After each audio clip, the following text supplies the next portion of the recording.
Good morning. As promised, this morning I'm going to read 3 chapters of our book, Awful Auntie, starting with chapter 22, Shadow of a Doubt.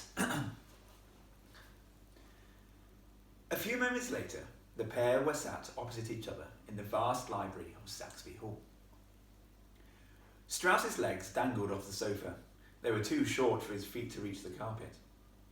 Stella tiptoed back over to the door and closed it as gently as she could. She didn't want to wake her aunt, who was still sleeping upstairs. "What have you to remember, miss?" The detective told Stella. "Is that there was a huge public interest in this case. The lord and lady of a great house losing their lives in a motor car accident. It was front page of all the newspapers." Stella hadn't thought about this. It must have been quite a story. Of course, as with any fatal incident, there followed a thorough police investigation by a team of the very best detectives from Scotland Yard. "They did?" asked Stella. "Of course, miss.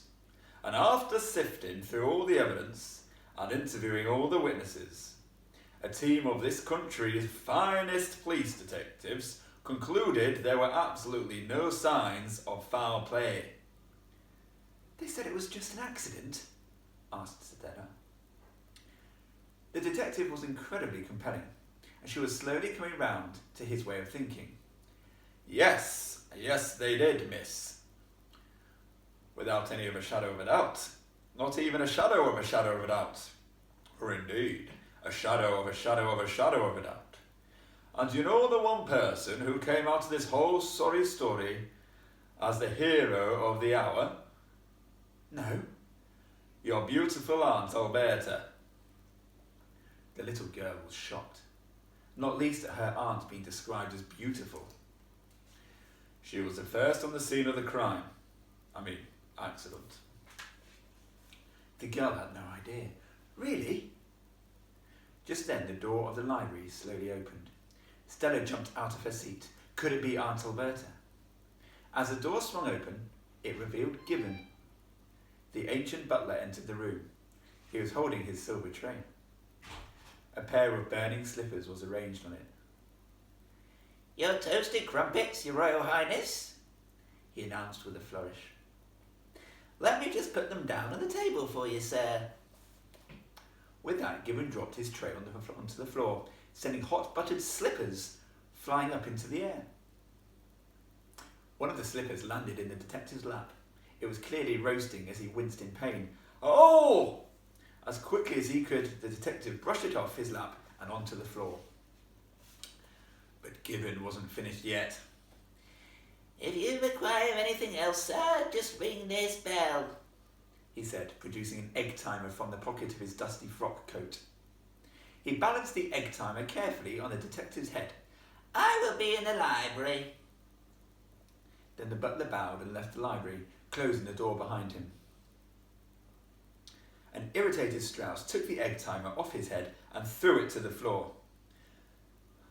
"Don't mind him, detective," said the girl. "That's just the butler, Gibbon." "The man's an imbecile. He should be taken out and flogged."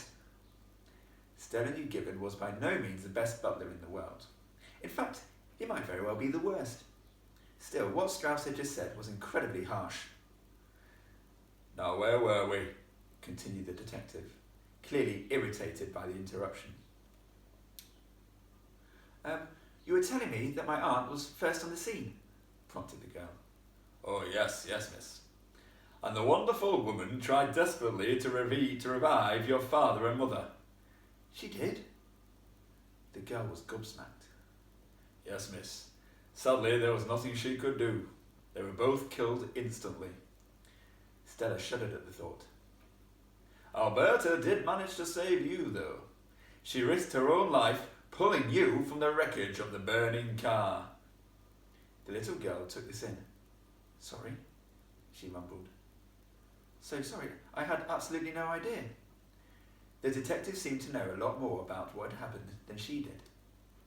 Of course, the accident had sent Stella into a coma, so it was hardly surprising. But now she was beginning to feel guilty about accusing her aunt. "Miss, you are very lucky to have an aunt like Alberta. Such a kind and caring lady. Beautiful, talented, the best auntie in the world. Of course, you were in hospital at the time of the funeral, but you should know your aunt spoke with great affection in the church. She clearly loved her poor brother and his wife with all her heart. Miss Alberta even sang a wonderful piece of German opera for all the mourners as the two coffins filed out. She has a truly remarkable singing voice. What? Thought the girl. Stella had had the misfortune of hearing her aunt singing many times over the years. It was like the sound of a cat being throttled. She brought every single person in the church to tears, continued the detective. Probably because the singing was so terrible, replied the girl. That is a wicked thing to say, barked the detective. How dare you? His anger frightened the little girl, and she immediately apologised. I shouldn't have said that. You should be ashamed of yourself, miss, he shouted. She is a world-class opera singer. Stella felt like bursting into tears. This was turning into quite a telling off. Sorry, she mumbled. You should be, and whatever you do, don't blub. I cannot abide blubbering nippers. Now, where was I? Oh yes, 2 months after the funeral, Miss Alberta discharged you herself from the hospital. She knew no one could take care for you better than your favourite auntie. Despite the power of his words, somehow Stella still wasn't entirely convinced by the detective. Then why did she lock me in the coal cellar? Strauss looked ruffled for a moment. Well, I imagine if she did indeed place you there. He was choosing his words very carefully now. It must have been for your own good. No doubt you were in shock after finding out your parents had been killed in an accident. Shock can lead people to do very strange things. Perhaps, miss, you were trying to run away from home. Am I right? There was no doubt that Strauss was a brilliant detective. He seemed to be able to deduce anything. The man knew the answers to questions he hadn't asked yet. Yes, admitted Stella. I was trying to run away. I thought as much. And in this awful weather, you could have caught your death of cold. And we can't have that now, can we, miss? No, replied the girl. Not just yet, murmured the detective under his breath. What did you say? Demanded Stella. Oh, nothing, miss, replied Strauss innocently. Chapter 23. I am sorry, detective, said Stella as she looked across at him in the library, but try as I might, I can't quite believe it was just an accident. I think it might be. She hesitated at first, before saying the word. Murder. Murder indeed.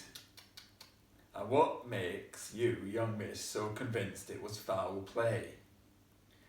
Stella took a deep breath and gathered her thoughts. Listen, Detective Strauss, my aunt made us all a pot of tea on the morning of the accident. Oh, it was a very kind and caring thing to do, mused the detective. Yes, and completely out of character for her, snapped the girl.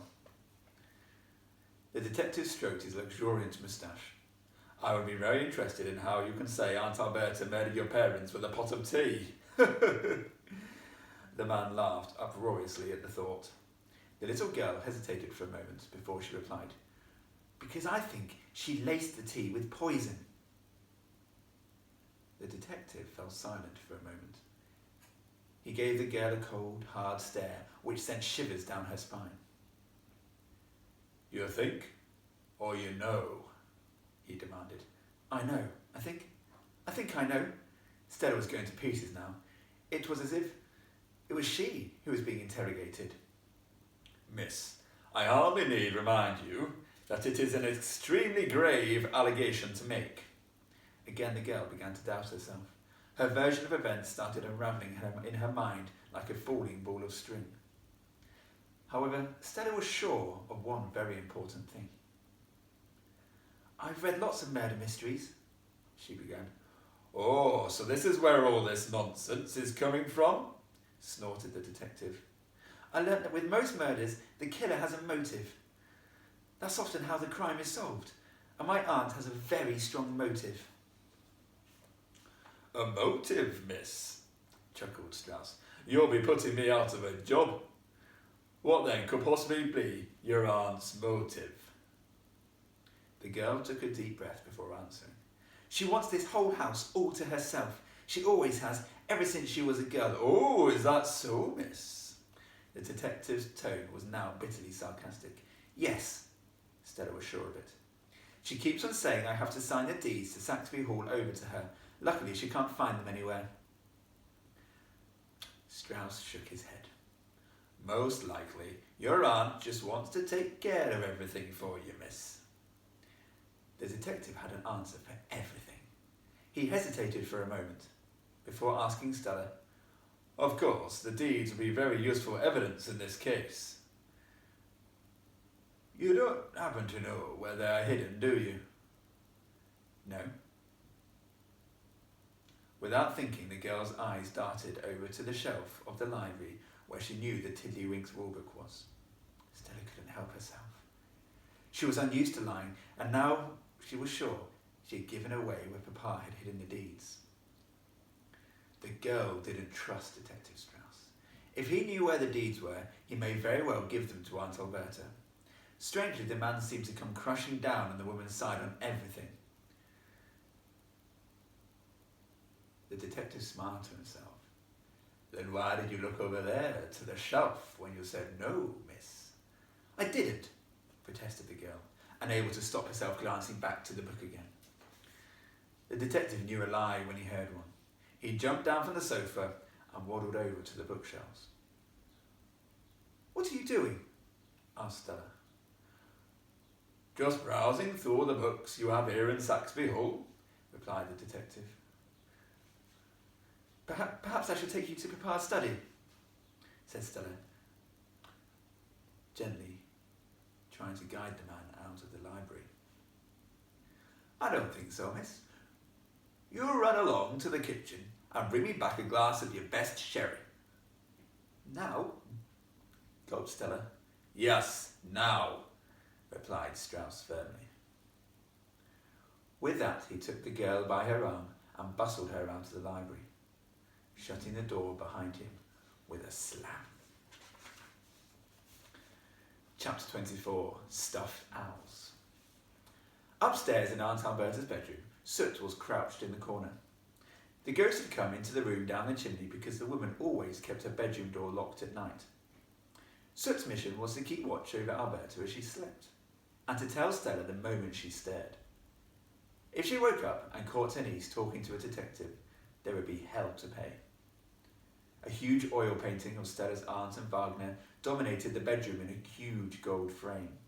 On tables and plinths all around her four-poster bed were glass tanks with stuffed owls in them, owls of every colour and size known to man.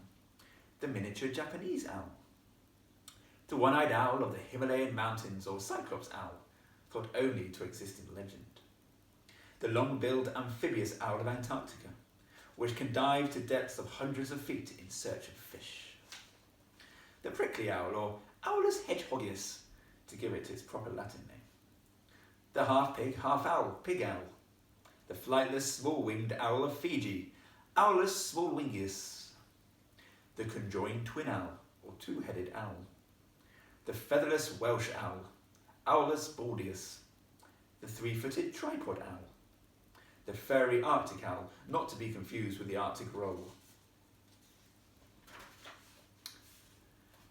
It was a deeply sinister sight, even for a ghost, all these magnificent creatures suspended forever in death. The tanks also depicted various woodland scenes, and the birds were all arranged in dramatic poses. One was perched on a branch, stretching its wings to fly. Another had a stuffed mouse in its talons. Others were increasingly bizarre. An owl playing the xylophone. Two owls enjoying a game of badminton. One in ice skates. Owls fencing. Two owls riding a tiny tandem. Another in lederhosen, performing a traditional Bavarian beer festival dance. a miniature owl astride a pony in a full jockey's outfit, an owl dressed as the World War I German flying ace, the Red Baron, a pair of owls ballroom dancing, an owl breakdancing. This was especially peculiar as breakdancing wasn't invented until the late 1970s. It would have been clear to anyone who visited Aunt Alberta's bedroom that this woman was completely loopy. In fact, not just loopy, more loopy-loo. Perhaps even loopy-loo-loo. Or loopy-loo-loo-loo. From the far side of the room, Soot could see a figure tucked up under the covers of Alberta's gigantic four-poster bed. Poking out from under the blankets was a head, still sporting the woman's distinctive deerstalker hat. The sound of snoring was so loud it made the furniture shudder.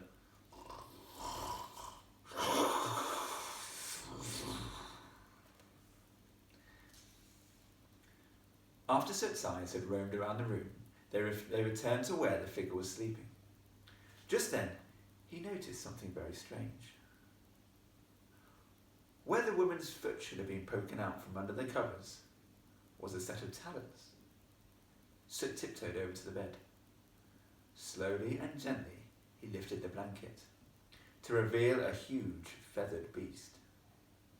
It wasn't Aunt Alberta lying there. It was Wagner.